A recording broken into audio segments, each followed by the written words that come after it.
السلام علیکم ورحمۃ اللہ وبرکاتہ۔ حضرت عائشہ رضی اللہ عنہما سے روایت ہے کہ نبی علیہ الصلاۃ والسلام دعا کیا کرتے تھے: اللہم انی اعوذ بک من الکسل والحرم والمغرم والمأثم، اللہم انی اعوذ بک من عذاب النار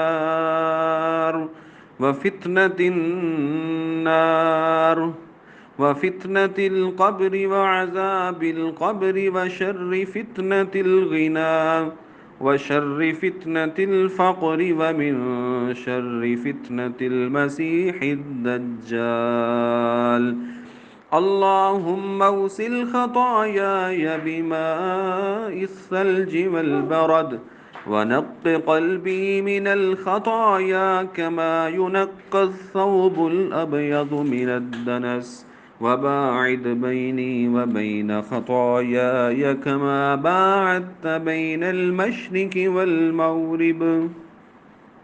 آمین۔ اے اللہ، میں تیری پناہ مانگتا ہوں سستی سے، نکارہ عمر والے بڑھاپے سے، قرض سے اور گناہ سے۔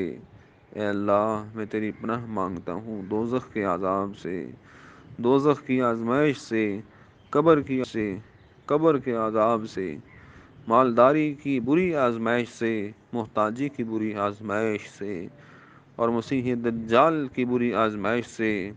اے اللہ، میرے گناہوں کو برف اور اولے کی پانی سے دھو دے اور میرے دل کو خطاؤں سے پاک کر دے، جس طرح سفید کپڑا میل سے صاف کر دیا جاتا ہے، اور میرے گناہوں کے درمیان اتنا فاصلہ کر دے جتنا فاصلہ تو مشرق و مغرب میں کر دیا ہے۔